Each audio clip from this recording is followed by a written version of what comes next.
On l'appellera Oumar, il a 26 ans.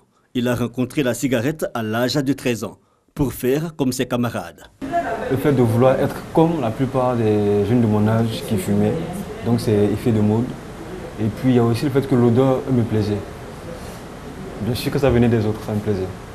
Depuis quelques mois, son état de santé s'est dégradé. Déjà parce que je me rends compte que c'est une mauvaise pratique, qui n'est pas en adéquation avec mes valeurs. Et je trouve aussi que fumer a rejailli négativement sur mon apparence. Voilà, sur mon apparence physique. Donc pour ces raisons-là, je voudrais changer. Arrêter de fumer, pour me trouver en bonne santé et puis être à l'aise parmi les gens. C'est décidé.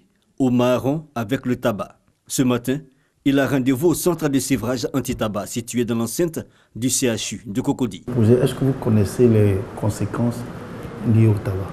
Les cancers de la bouche, de la peau, de la gorge, et aussi la perte de l'odorat. Mais vous avez oublié d'autres conséquences. Vous connaissez les conséquences cardiovasculaires? Est-ce que vous avez entendu parler de ce qu'on appelle la mort subite? Mort subite, oui. De ce qu'on appelle crise cardiaque. Est-ce que vous savez que le tabac peut entraîner ça? Sportif, il a démarré son sévrage il y a tout juste 5 jours. Je reconnais qu'avant, je ne sentais presque rien, mais maintenant, depuis que j'ai arrêté de fumer, déjà, je sens beaucoup plus les odeurs. J'arrive à faire la différence. Je suis content.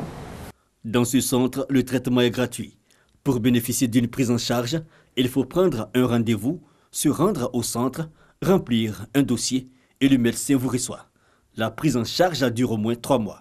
C'est un centre qui marche parfaitement, seulement qu'on n'a pas assez de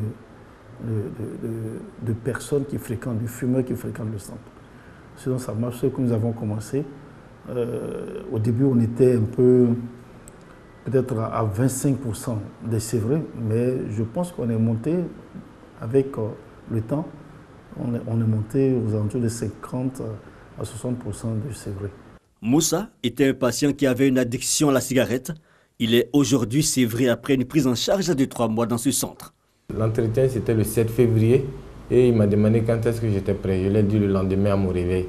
Donc depuis le 8 février jusqu'à aujourd'hui, je n'ai pas encore pris une tige de cigarette. Le professeur m'a même donné des cachets de Nicorette. J'ai demandé, ça fait 27 000 et quelques. J'étais surpris quand il m'a donné. Le centre de sévrage anti-tabac existe depuis 2 ans. Plus d'une centaine de personnes y sont passées. Le programme national de lutte contre le tabagisme et les autres addictions, le PNLTA, avec le ministère, nous ont donné un stock de médicaments qu'on a utilisé. Mais ce stock est épuisé. Du coup, les malades qui viennent, on ne peut pas, même quand on a besoin de leur donner les médicaments, on ne peut pas. Et quand c'est comme ça, c'est difficile, le sévrage. Surtout que ceux qui viennent ici, ce ne sont pas des personnes qui sont riches. 14,6% de la population ivoirienne fume. Chaque année, 5000 personnes en meurent.